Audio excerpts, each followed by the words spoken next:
Salutations. N'hésitez pas à partager aux patriotes et au-delà. Alors que nous baignons encore dans la propagande otanesque, forçant chacun à blâmer qu'un seul camp, et en particulier celui du monstrueux ours russe génocidaire, plusieurs sources montrent à quel point des soldats ukrainiens sont trompés sur les réelles intentions de leurs dirigeants. Certains peuvent d'ailleurs être enrôlés à contre-cœur puis forcés de faire les sales besognes, mais si ces malheureux peuvent en témoigner, c'est justement parce qu'ils peuvent dorénavant parler à ces démons russes qui les interviewent puis les font passer le balai. Ces barbares qui sacrifient des vies et des milliards de roubles pour éviter de blesser les ennemis. Je compte témoigner de comment nous sommes arrivés à Rubaznoï, la République populaire du Lugansk. Donc on a stationné dans la coopérative du garage, ils nous ont amené environ 20 personnes. Il y avait des femmes et des hommes parmi eux, c'était des civils avec des brassards blancs. Ils nous ont été amenés par des combattants du Pravi Sector, le bataillon néo-nazi. Donc on était 6 là-bas, sans compter les 2 autres là. On a reçu l'ordre de les exécuter par balle. Et à notre question de pourquoi faire ça, le responsable du Pravi Sector nous a répondu que ce serait notre vengeance pour Butcha, pour les civils qui auraient été tués là-bas. Nous avons refusé de le faire, et pour cela nous avons été désarmés puis amenés dans ce garage, dans la fosse. Le nom du code du responsable, il ne nous l'a pas dit. C'était des gens que nous avions vus qu'une seule fois. On ne les a pas revus depuis. Depuis que Mariupol est quasiment tombé et que plus de 1000 soldats ukrainiens se sont rendus, les Russes, toujours aussi mal intentionnés, se sont curieusement mis à soigner les ennemis blessés. C'est à n'y rien comprendre. Que nenni, encore de la propagande russe. Ouais, comme l'a dit certains experts de plateau télé, les expressions impassibles, l'ambiance détendue cachent la frayeur des soldats arrêtés d'un sort extrêmement malheureux qui les attend.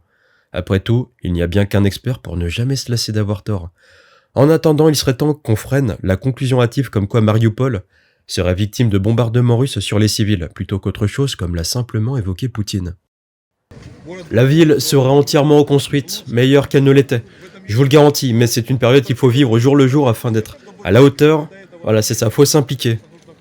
Aiden Aslin est un ex-militaire britannique, servant l'armée ukrainienne depuis 2018, jusqu'au jour où son unité n'ayant ni vivres ni munitions a fini par se rendre. Mais avant ça, il a pensé à téléphoner son meilleur ami.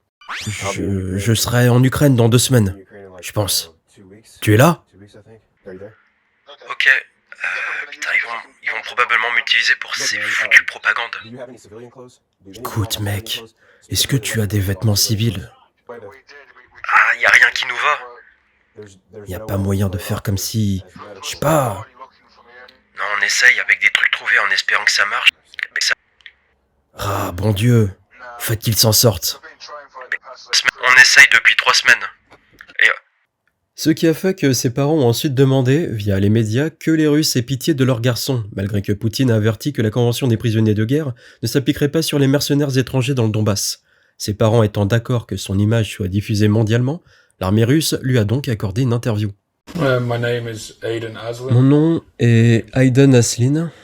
Je suis arrivé en Ukraine en février 2018. Je suis venu pour m'engager dans l'armée. Au début, il y avait peut-être 8 ou 9 gars. Après avoir essayé de s'engager une première fois, certains sont rentrés chez eux. Je suis allé en Serbie pour renouveler mon visa et puis je suis revenu avec un autre étranger. Et nous nous sommes engagés au commissariat dans le district de Satoshi à Kiev.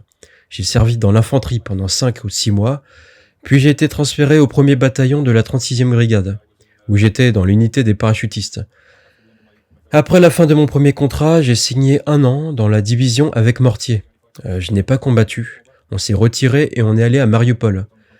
Mais le premier jour de l'opération, j'ai dit à mon commandant « Je ne veux pas me battre. Je veux m'enfuir. » À ce moment, je ne pouvais pas le faire à cause de l'artillerie et du grade. Puis il a dit qu'une fois qu'on serait à Mariupol, je pourrais partir. Et une fois que nous y sommes arrivés, ils ont dit que nous étions encerclés et qu'il n'y avait aucun moyen de partir. J'ai donc dû rester avec le bataillon. J'ai aidé là où c'était nécessaire, au bataillon, et j'ai fait différents travaux, comme protéger le territoire par exemple. Je pensais qu'au début, l'Ukraine était du bon côté, mais finalement je vois qu'ils ne prennent pas les bonnes décisions pour mettre fin à la guerre. Un bon exemple est celui des médias au pouvoir. À chaque fois, les médias ne veulent pas négocier pour des décisions qui pourraient aider à mettre fin à la guerre de façon pacifique. Quand le président Poutine a signé une nouvelle loi pour reconnaître le Donbass et le Lugansk comme indépendants, l'Ukraine a eu l'option de quitter tout le Donbass et le Lugansk.